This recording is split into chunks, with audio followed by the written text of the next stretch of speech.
Hello and welcome to the Rover Ramble podcast. My name's Rover and welcome to another episode of this still quite shiny new podcast. Each month I'll be joined by a different special guest for a ramble conversation. So without further ado, let's introduce today's guest. Today I'll be joined by SepticSpud, who is on YouTube with around 1,800 subscribers and is starting up a new channel for a special experiment that currently has around 80 subscribers. So Spud, welcome to the podcast. Thank you, Rover. Thank you. How are you doing? I'm doing wonderful, man. I'm doing wonderful. I'm glad to hear it. Well, it seems to be a little bit of a tradition on the podcast, at least so far, that all the guests I invite in have morning voice. What time is it for you? It's currently 6:30 in the morning. Yeah, I do love time zones. There's about an 8-hour time zone difference here, but we've managed to pull it off, and here we are to sit down and have a nice chat. So, what have you been up to recently, Spud? Just working, life, YouTube, streaming, all that kind of jazz, you know. What have you been? I know you are a big hardcore Minecraft player, and I believe in the past month or so there was a bit of sad news, wasn't there? Yeah. About a week and a half ago, 2 weeks ago, I unfortunately lost my 1-year-old 3,100 or 3,100 day hardcore world, unfortunately, to a creeper. Creeper going down. I was going of down all into things. I know, right? I was going down into a desert temple. I was not chapel hunting, and I was going down, and I didn't block up the top. Well, I got down like maybe 3 blocks away from the bottom. A creeper kamikazed me, dropped down, and blew up. And they blew up the TNT and just popped my totem and me. No way. Oh, yeah. I went and watched your stream replay because I missed it. I was like, no, Spud, what's happened? Oh dear. Yeah, so you've sort of jumped straight back into it though. You started up another hardcore world. How does it feel getting back into that sort of early game? Oh, it feels wonderful. I mean, I got that feeling again when me and my brother started a sub server. Or a viewer server that we could play with other viewers throughout both mine and his channels. Or he does Twitch, so from either or. And so I got that feeling from there. But when I fresh started on hardcore, it's a bittersweet. It's bittersweet when you restart like that because it sucks. I hated it. But at the same time, it felt amazing being able to restart on it because the way I play the game has changed drastically since I started that world. So yeah, I'm kind of thankful. It's a blessing in disguise in a way, isn't it? Oh, it's yes. There's definitely some annoying things, but some good things at the same time. Now I'm guessing have you kept hold of this old world and got it for spectators and things, so people can you can have a look around. Yeah, I do. I'm gonna actually be here pretty soon making a world download for my viewers who want to go ahead and use it, and so that's gonna be fun to see what they do. I already have one viewer telling me they're gonna make a giant creeper farm or whatever that constantly kills creepers where I die. They're gonna make monuments of my death. I'm like, okay, have fun. I'll build a statue over this desert temple. That sounds brilliant. Well, we'll have to keep our eyes open for that world download. Myself, over the past month or so, from the time I last recorded the last episode of this podcast, I've been doing a lot of minigame action. So, as probably the listeners here know, I'm an avid player on the Amathcraft server, and this past month or so, I've been working on a lot of mini-games. I just really got in the urge to really start just nailing down, let's get some games out there, things we can play as a group. I started off by building a very, a mini-game that's not really a mini-game. I built a bouncy castle in Minecraft. So that was where we started. And over the past sort of few episodes, I went and we've built a boat race. We've just finished that, which has been really cool. Time trial functioning and make it really difficult, and also multiplayer. And also Spleef, one of those classic Minecraft minigames from right back in the day, playing with slime blocks instead of blocks that disappear under your feet, obviously, because we're building this in vanilla Minecraft. But I tell you what, sometimes it's the old Minecraft minigames that are just so great fun to play. Oh, yeah. They're great. And more recently, the one thing I think I'm going mad with is replacing mycelium with grass. No.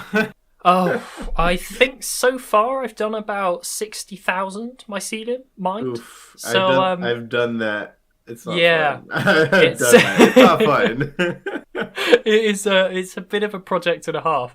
But yeah, Yeah. today let's jump into our main topic discussion, which we are going to be talking about YouTube, the good, the bad, and the ugly. There's a lot to cover here, really. YouTube is such a broad thing, and today we're going to sort of dive in, express our opinions a little bit, talk about a wide range of different things about YouTube as a whole, and see where each other sit, I guess, and see what our verdict is on YouTube as a whole. Okay. Just take a sip of my water.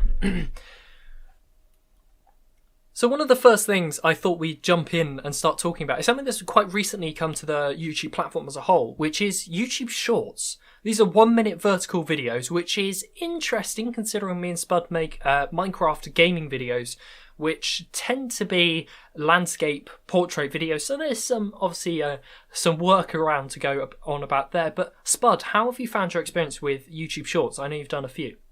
Yeah, I've done a few on both my channels actually, and the only luck I've had so far is on my main channel, and I have couple shorts on there, and they both blew up. So far I've had pretty good luck. My new channel, not so much, but I'm thinking maybe it might be due to the size of it. I'm not too sure. Maybe you need a certain amount of subscribers for YouTube to be like, okay, yeah, let's push this guy. I have a feeling that there might be a cap. I think 1,000 subscribers or more might be the cap for that. Cap? Well, yeah, the baseline limit. I think that's where, from once you've got 1,000, that's when they go into the Shorts algorithm. Otherwise, they're just sort of standalone videos and not really part of the Shorts algorithm. I've got a feeling, at least. I'm thinking it's a little bit less than that, maybe like 100, because I have a friend who she started YouTube. She's pretty brand new to it still. She was at like 200 subs, maybe 150. Oh, okay. And she made a YouTube short, and she got like hundreds of thousands of views on it, and now she's at like 2,500.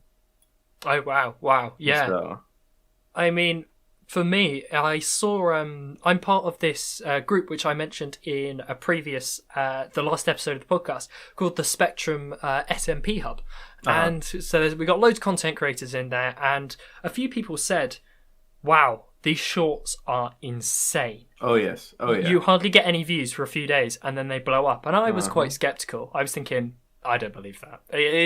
It sounds like you've just got really lucky and hit the algorithm on a sweet spot. So, but I thought, you know what? I'll just try one. So I made one. I think I uploaded it on a sort of a Tuesday or Wednesday. And by about Friday, it had about 30, 40 views, which I was like, that's all right. Okay, nothing special. I don't think I'd go out my way to make these sorts of videos.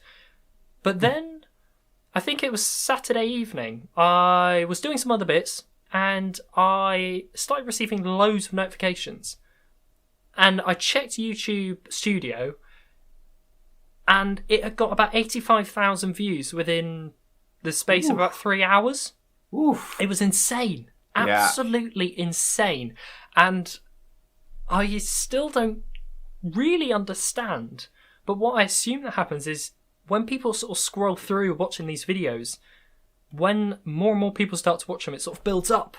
Mm-hmm. But then I don't know about your experience, but then it plateaus out, and I think from here onwards, it hasn't, compared to what it got before, it hasn't got that many views. Yeah, so I think it's very much of a one peak video. Yeah, I think that's how they do the shorts. Is just like you said, one peak. And it's just pretty much I think they just push it for a certain amount of time, and then they just like, it is what it is. Get out of here. Yeah. The same thing pretty much happened to me. I think I uploaded on like a Monday or Tuesday, and barely any views on it. Maybe 20, 30 views on it, right? And I was at work one day. I went to work, and I go to lunch. I come back, and my first short had like 18,000 views on it. I had gained like 200 subscribers. I'm like, what? Oh, what? Okay. Yes. So that's how that works. Okay. That was my reaction too. Yeah, it was really quite a bit of a shock, I have to say. And I've gone back and I've done another one. I've got a couple more lined up since, but I was really quite blown away by it, I have to say. Oh yeah. So next up, I was thinking, as we're on this sort of new YouTube sort of lines, they've really been pushing live streaming on the platform more recently. I was wondering, you do a fair bit of live streaming. That's sort of one of your main content creation types. What's your experience with live streaming on YouTube, and why don't you do it on Twitch, which most people seem to do? So live streaming in general, I just absolutely love. It gives me more access to my viewers and being able to talk to them one-on-one instead of them commenting on a video that I'm not there for. Yeah. I just love the idea of them telling me something, like giving me their ideas about what I should do, and then I do it. And I get that live interaction with the viewer and all that. It's just, I feel it's just so much better than you do get videos. that sort of instant feedback in a way, which can be really beneficial. Yeah. But why don't you use Twitch? As of right now, I don't use Twitch because I mainly started YouTube because I saw that silver play button and I said, I want that. And so if I go ahead and split up my dedication up, having like videos on YouTube and then live streams on Twitch, that takes half the time away from YouTube for me to be able to get to that point.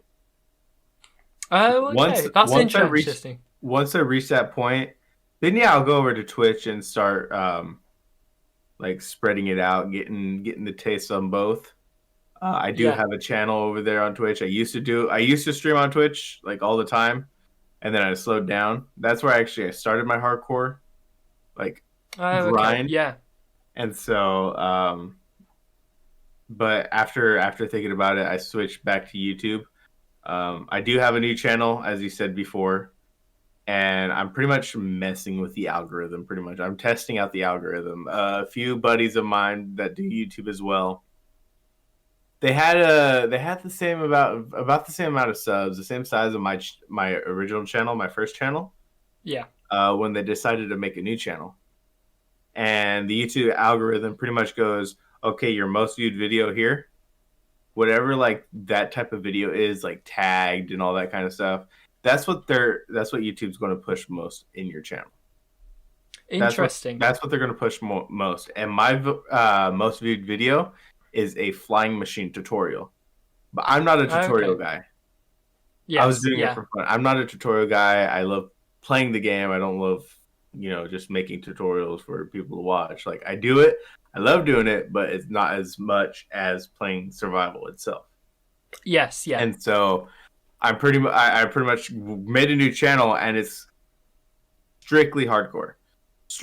I've seen a handful of people recently actually just skyrocket just from playing hardcore. So it has really become quite popular, especially since I would say since Filza died in his world. Most definitely. It's really picked up hardcore. I mean, it was there in the background, but you never really heard too much about people playing it that much. But really, in the past, 2 years, it's really, really picked up. Yeah. It's great, but like I said, the algorithm is something that it's like a game. I have a buddy of mine who was pretty much doing the same thing, but he was on Bedrock Edition and all that, and he was in the same boat. His channel wouldn't blow up and all that. He was about 1,500 subscribers by the time he left his channel and made a new channel, and currently I believe he's at 80,000. So wow. Yeah, it really is. It's really difficult understanding the YouTube algorithm and behind it, which sort of it leads me on to one of the next points, which I only added sort of hastily before we started recording, which is transparency from YouTube.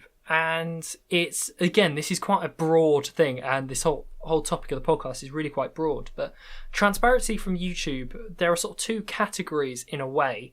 There's the algorithm side of things, which I don't know about you, but they've always made really, really difficult to understand. I may have seen somewhere that they even confirmed that we would never actually find out about when or how the algorithm works exactly, because I don't think they want people trying to abuse the system. But then again, it negatively impacts content creators like me and you who want to do well, we want to grow, but when we don't know sort of what will make a video blow up, that's when it becomes to be a bit more of an issue. And it becomes more and more difficult the more closed things have been. And I know over the past year or so, I don't know if you are a subscriber to the Creator Insider channel. They're trying to be more open about how things work, the behind the scenes of copyright, and introduce it and showing off new features and things, which I think has been great. I follow the YouTube Creators Insider channel, and I found that really useful, finding out about new features coming to the platform. But still, I feel like understanding how a video does well, or why it does well, is still not very easy. We've got analytics, we've got lots of analytics on how videos work, but actually understanding why it's done well can be still really difficult. Yeah. I mean, that's a difficult one because, I mean, YouTube, your channel is your business pretty much. Yes. And what YouTube pretty much, if you give you the answers, then they're pretty much saying, hey, here you go, become famous. or become a millionaire. But if everybody does that, then nobody can do it.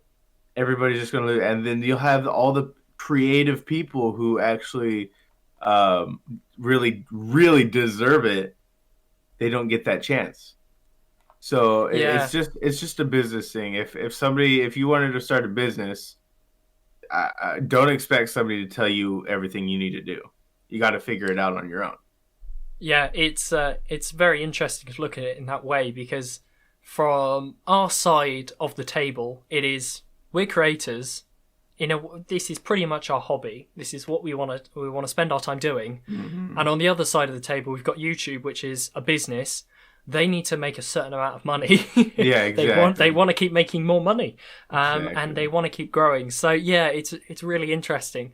The other side of the transparency topic that I wanted to touch on is transparency on things like copper and copyright, which have been massive topics over the past 2-3 years. They have dominated everything. Mm-hmm. I thought I'd first touch on copyright, and I sort of want to rant in a way. The way that copyright works on YouTube is not okay. It doesn't work to support creators. Mm-hmm. It doesn't work to support creators like me and you. It only helps businesses, and that is exactly what it shouldn't be doing. The point of copyright is to support smaller independent people, as well as big businesses as well, but the YouTube copyright algorithm does not work the way it should. Mm-hmm. Recently I heard of an example within our sort of SMP community we're in, of a small YouTuber called Lady Bex. There'll be a link to her channel in the description of this podcast, who ran into copyright issues fairly recently, within the past month or so. Lady Bex is not monetized, has around 100 subscribers. I'm trying to remember that off the top of my head. And in one of her recent videos, she used the Minecraft soundtrack in the background of her video. That music was made by C418, who created a lot of the music for Minecraft. Now, Minecraft, or Mojang as a whole, do not claim copyright on in-game music. However, people are abusing the YouTube system. The way they're doing this is they are uploading these songs, or these Minecraft soundtrack music, as their own. And when they claim it as their own, they can then claim copyright issues with anyone's video that then uses that music. YouTube has let this happen. Anyone can do it. Anyone can abuse this to really ruin someone's day, week, month even, and take down videos that you spend hours and hours of work on. And it's messy. It's a really messy system, and it has made me quite angry. And one of the things that Lady Bex suggested from her experience when I spoke to her was that YouTube needs to consider its vetting people who claim music. They need to understand, who actually are you? Are you a random bot? Are you just a random person? Or do you actually own that music? There should be a more innocent until proven guilty approach rather than guilty until proven innocent approach, which is currently the case. Things like music creators, record labels, small businesses, they deserve copyright, and in no way should it be removed from them because it's their intellectual property. But allowing a random person to claim something as their own, get away with it, and ruin content for, it could be any number of people, it's wrong. It is just wrong. Yeah. And Lady Bex is right. There should be a way, a proper way that people are vetted. Now, currently, at the time of recording the podcast, I don't believe Lady Bex has actually had this issue resolved. It's been going on for about 2-3 weeks now. It's not right. If it has been resolved, I will add something after this discussion and letting people know that the issue's been resolved. But yeah, go and show Lady Bex some support. There's a link to her channel down in the description.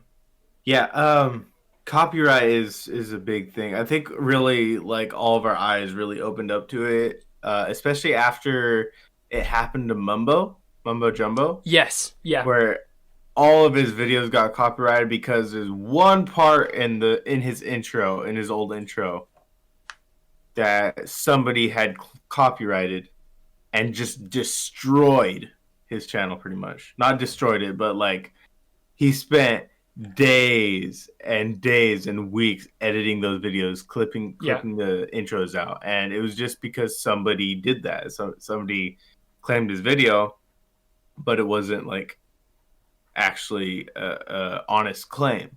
So yeah, the copyright system really does need to be looked at and fixed at. But honestly, I doubt it's going to happen unless something really changes. Unfortunately, it really does, and that seems to be the way it is with YouTube. And sadly, it hasn't yet happened, or it might be a benefit that hasn't yet happened. YouTube seem to react. They're reactionists. Something bad happens, and then they deal with it. They're not preventative. They don't do something thinking, actually, this isn't right, this isn't fair, this doesn't do what it should do, let's do something about it. It seems a lot of the time, no, things are taken down, or a bad thing happens before things are resolved. There was a massive issue with the monetization issues, which are still being resolved at the moment.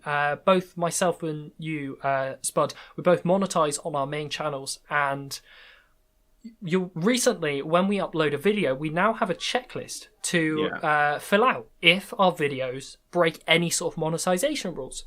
That should have been there from the start, not added. How long's YouTube been around? Years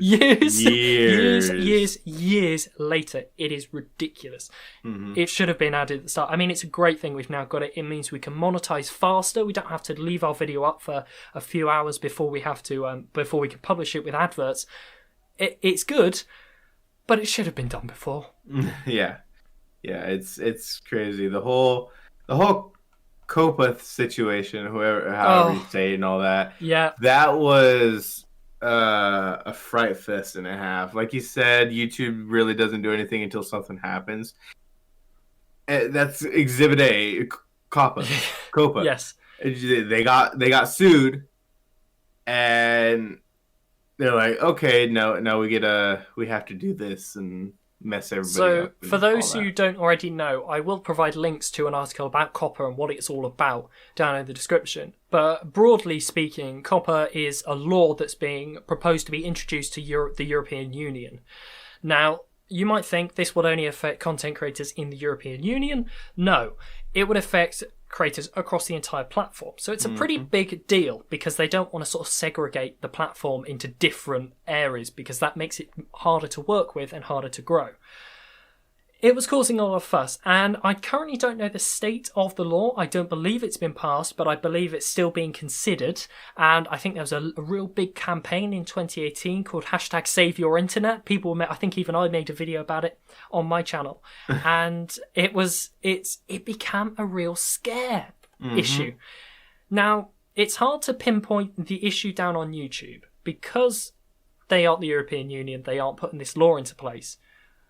They tried to be a little bit transparent, but we didn't have this constant feedback from YouTube. I think it'd be great if each week we just had a quick update saying, okay, this is the current state of copper.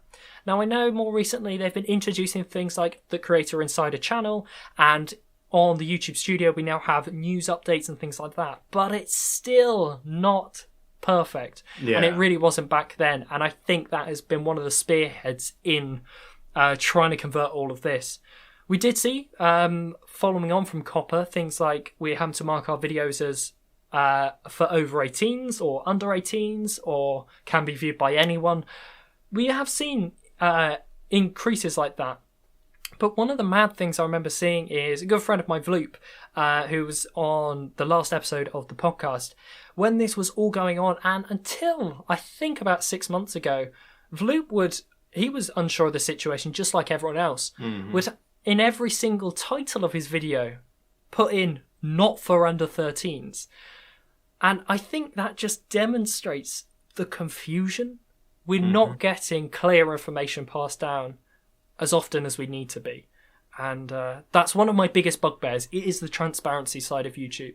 We need to understand what's going on before it all goes wrong. Yeah, it's just that was a scary situation. Like you brought up Loop and all that. It was very scary. I have a bunch of buddies that that were taking it, I feel, way out of proportion, but it's their business. And they have to do what they need to do to figure it out. I mean, like Wells Knight from the Hermitcraft server, he moved straight to Twitch. He stopped messing with YouTube. He went straight to Twitch, which hurt his channel quite a bit. Yeah, quite a bit. But at the end of the day, it's just he was looking out for his business. He was thinking, okay, if this keeps going on, then like all my stuff is I won't be able to live off of this. Yeah, and that causes so many issues. It'd be lovely if we have. I don't know about you, but I don't have much faith in YouTube. I remember when Copper started, and it's only just come to my head. The one thing I did was I made sure I had a backup of almost every single video on my channel. I've now got a hard drive that has a backup of every single video on my channel. I didn't, because we didn't know what was going to happen. So I make sure I've got a hard copy of every video that's on my channel. So if the worst came to the worst, I couldn't create content on YouTube, I can go elsewhere. Where that elsewhere would be, I think, is a conversation for a different day. But I don't know about you, but just myself with the whole COPPA situation, after thinking about it, I just figured that Minecraft was going to be all right. I feel like I felt like Minecraft creators and all that they were going to be fine. We were going to be fine. Out of this, it's mainly just like the channels that have like Baby Shark and all that kind of stuff. Yeah, it's where it became difficult, especially with the advertising industry as well. That's where it all sort of became quite messy. yeah, of course.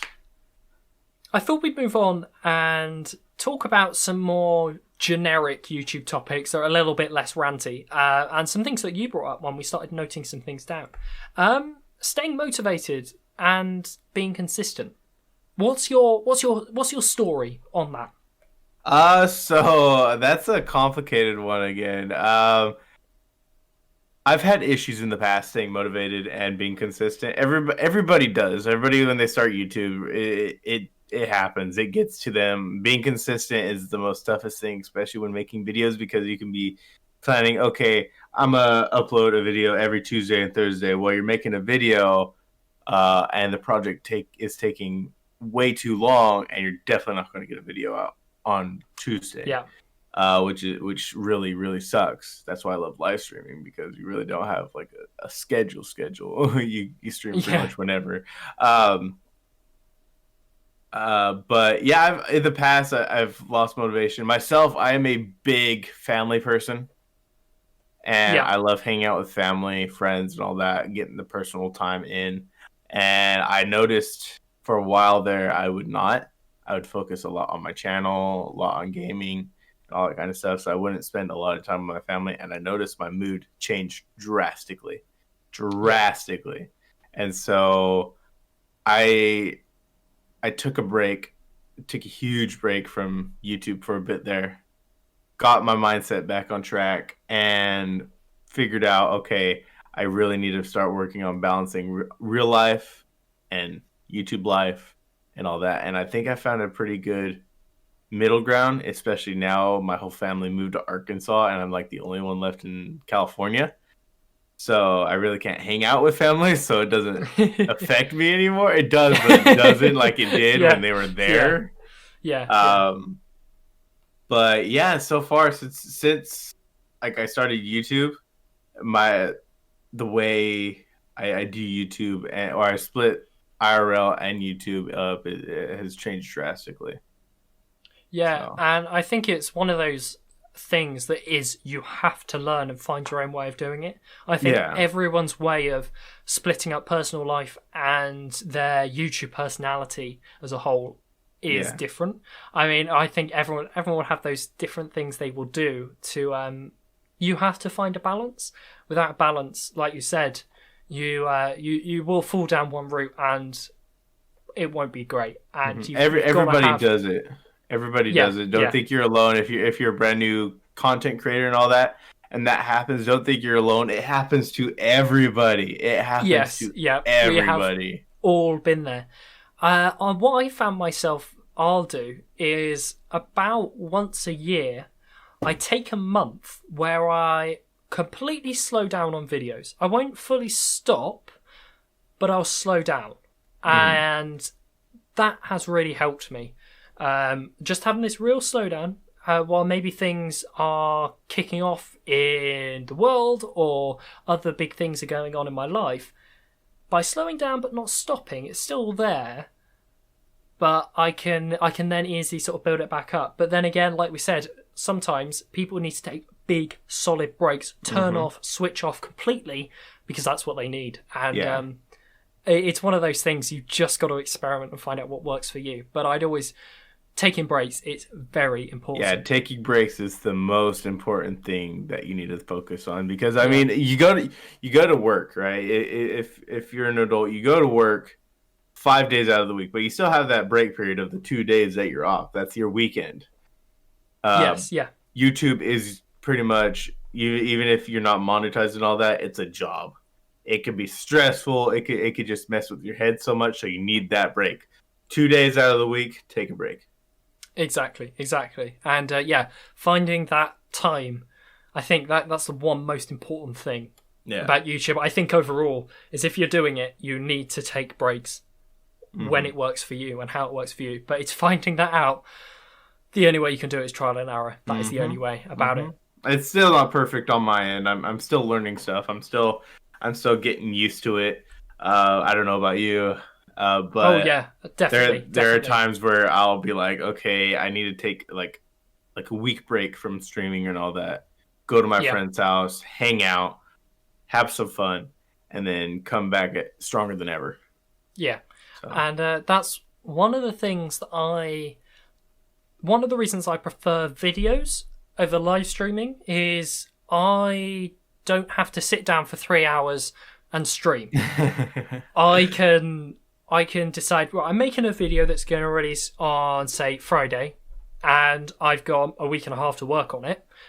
I might do half an hour now. I might not do anything for 2 days, and then I might come back to it. And again, that's your personal style, because I personally like taking small breaks in between when I'm doing just in a day. So for example, before we started recording this podcast, I was decorating a bedroom. I was doing something completely different. I was completely clearing my mind and thinking of other things. And probably once I'm done, I'll go out and do something else. And it's really trying to I like small breaks, but then again, I know people that just want to sit down. They will sit down for 8 hours and they will grind out videos. They will do all this, and that's the way they work. And once again, it's back to that thing. It's finding the way you work, so YouTube works for you. Yeah, that's the balance of life. Yeah, doing 8 hours, 9 hours, 10 hours a day just on a video. I've done it, especially on my 1 year hardcore world. I mean, it's like with YouTube videos, you have this big project you need to get done, and you want to get it done as fast as you can. That way, you can get it out to your viewers and all that. Versus streaming, your viewers are watching you do it, so it's a little bit more chill. Yeah, it's all down to your sort of style of content, isn't it? And how you want to work. So it's really interesting. A bit more of a sort of completely a left turn from what we've just been talking about. Dealing with time zone differences and collabs. I thought we'd go a little bit broader, but collabs. What's your experience with collabing on YouTube? Collab, it's great. I love collabing. I find myself like, if and when I do a collab, it's like a certain group of people. I need to like spread out more, find more people to collab with. I need to get back into. My main channel is on a like kind of like a halt, like very little content right now because I'm focused on my other one. But I want to get back into it. I need to find something. I need to either like start doing something like Hypixel or become part of an SMP again and get that thing going again. But collabing is like I love collabing. I love it. Have you missed it while you've been playing in a hardcore world and doing mostly live streams on? Have you missed not having that in-game interaction with people? Yeah, I have. It's just like with SMPs and all that. I've had that issue in the past where it's just like having that motivation at the start with all the groups, and then in a few weeks, I'm the only one with that motivation still, and everybody else is like dropped off. Yeah. Oh, the ongoing battle with motivation. If you're interested in that sort of discussion, check out the last episode of the podcast. That's what me and Luke touched on for quite a bit. So yeah, I love that episode. Plugging. That's a great episode. And time zones. Wow. Yeah. I mean, the perfect example is me and you sitting here today recording. We got in touch yesterday and we had a quick chat. We were like, right, this is what we're going to do when we sit down and record. And I went, you're EST, aren't you? Just to make time. PST.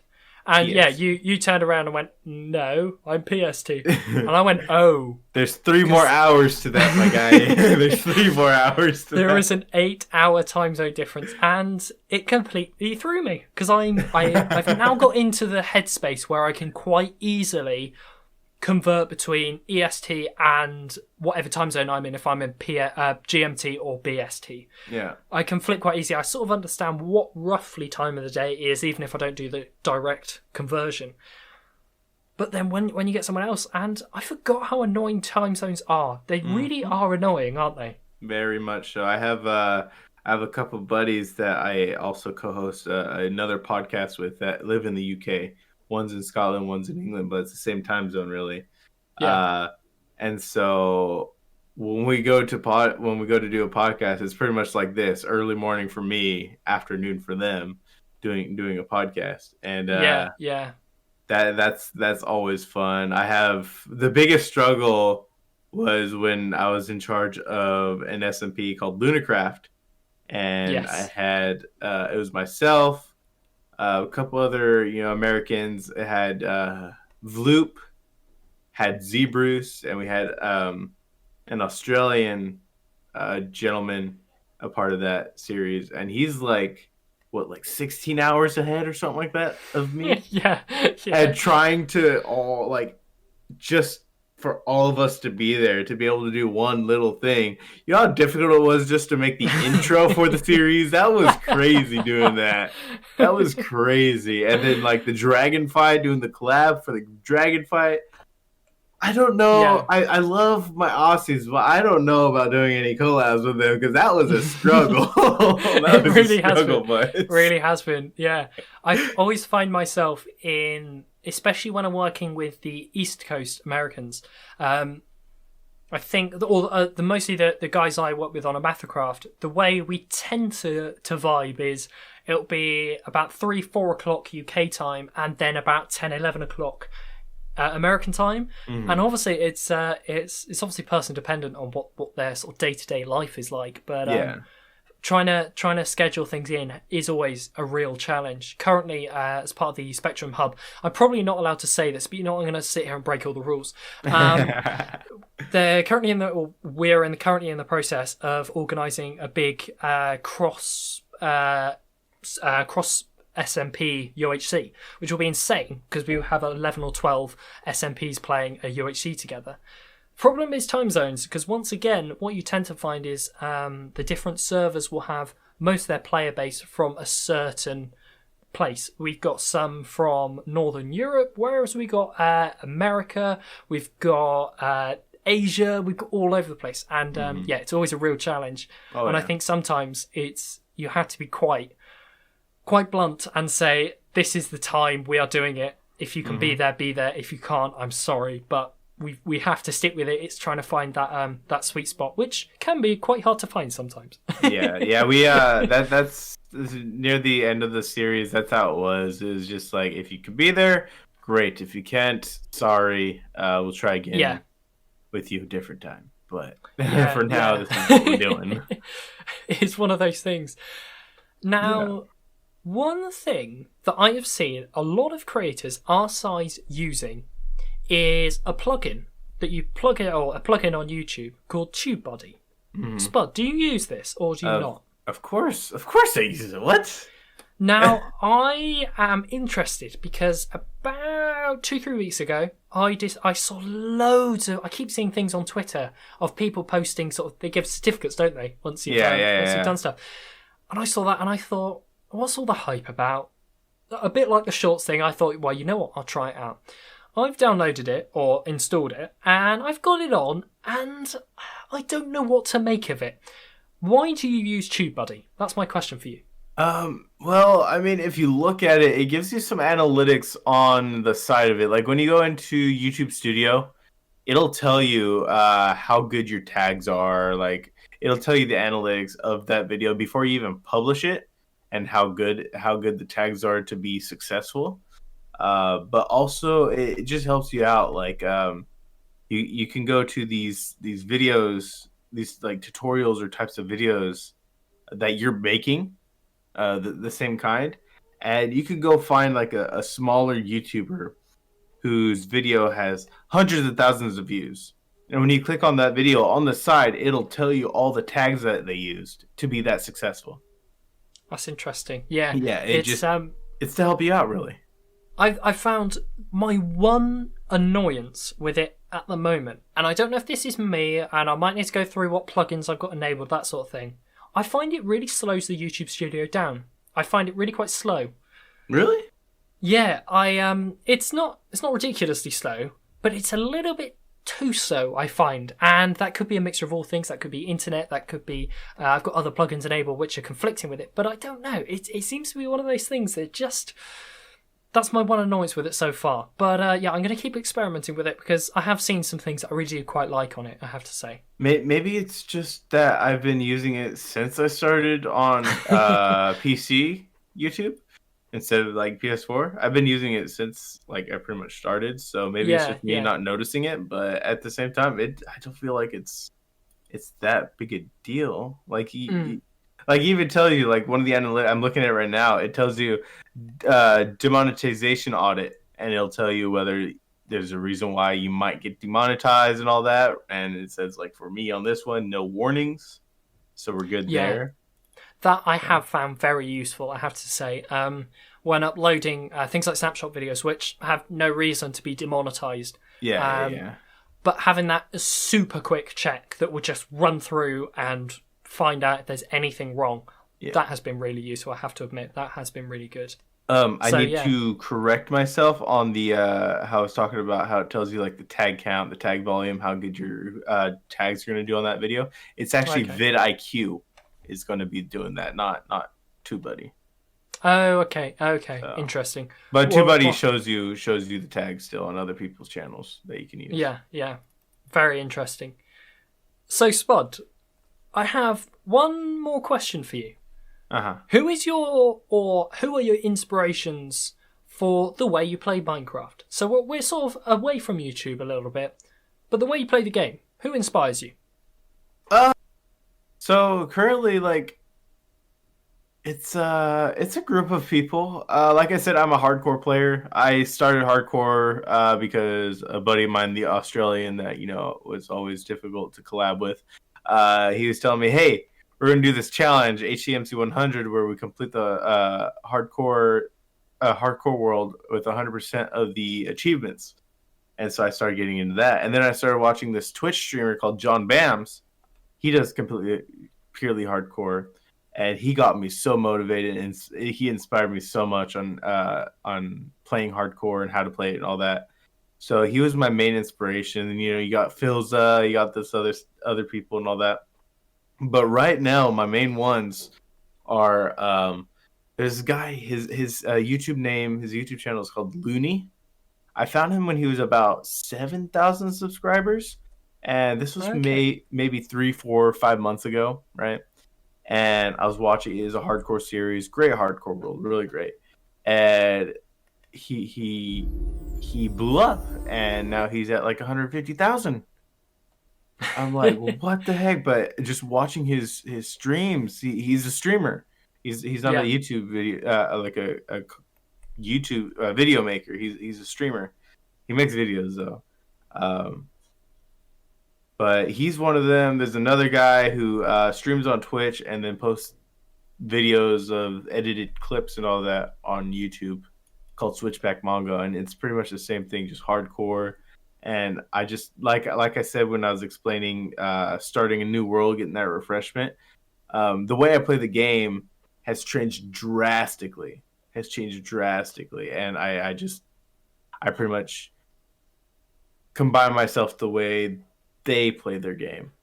Yeah. I feel like we're not one and the same, but we're kind of close to the same on how we play the game and all that.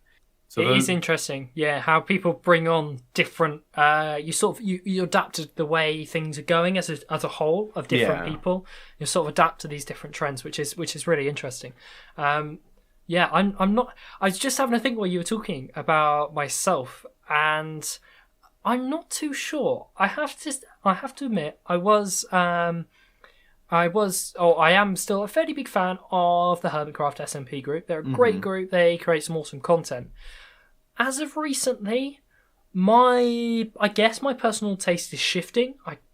That happens to everyone. yeah, But I think I'm not watching as much of their content. I don't find it as inspiring because what I find myself doing is thinking, I wish I thought of that. I wish I yeah, did that. yeah.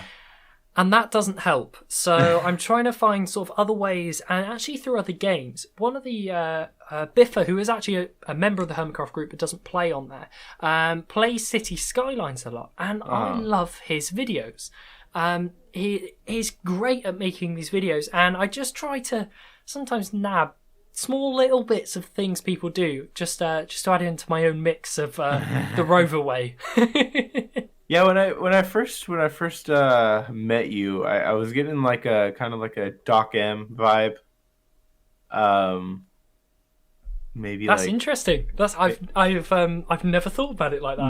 maybe like Ray Works, a little bit of Il Mango vibe, but I've never thought Biffa. Yeah, well, I think it's more about I just love Biffa because he's just great. That's probably just one of the main things in it. But that's just I have to say that is just more of recently. Now Spud, considering this is a Ramble podcast, you're taking me down a rabbit hole here. Mhm. When did we first meet? Ooh, that's a difficult one. I can't Am I remember. am I right thinking we met on Twitter? We just met through running into each other or Yeah, something. it I was honestly on can't Twitter. remember. It was on Twitter. Ooh, I mean, I could look at Twitter messages, but this is a difficult one. I know. It's you were. Me. I think you were promoting.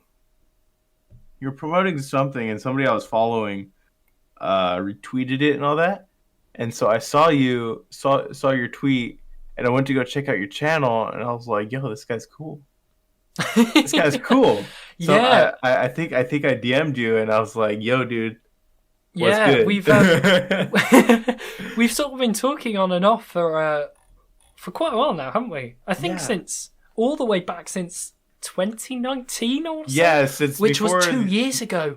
That's a long time. before the beginning of last year, because I remember I went to Mine Fair in Texas, and I'm pretty sure we had already talked before then. So it's been it's been a minute. It's been a minute since we met.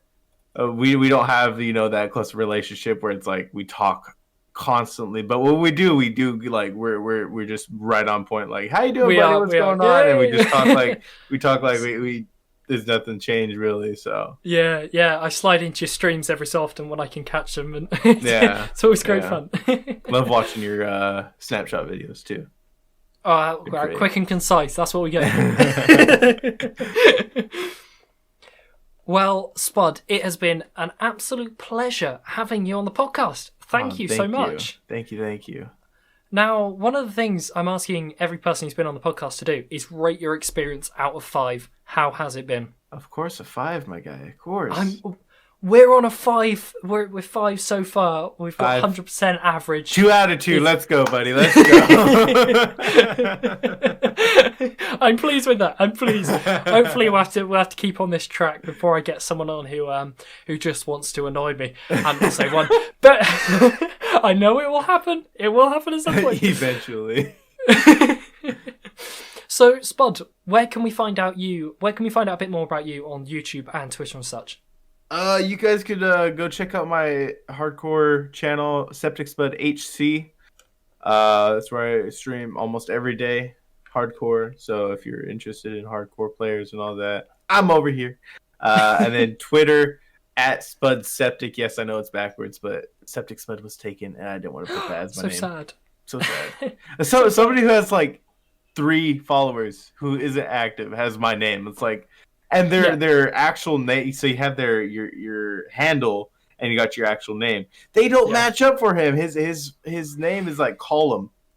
I'm like, how did you get SepticSpud out of that, my guy? Like, seriously. Oh dear. Similarly, I can be found on both YouTube and Twitter, youtube.com/Rover1 and Twitter, and my handle is @Rover1_, or you can just do a bit Google it. Searching, you'll probably find me. I think I come up because, once again, someone has also taken the @Rover handle on Twitter, and I think the last time I saw that account being used was about 2014, so quite a long time ago. Gotta love it. I know. That's weird. Once again, Spud, thank you ever so much for joining me on the podcast. It's been a pleasure talking about YouTube, the good, the bad, and the ugly.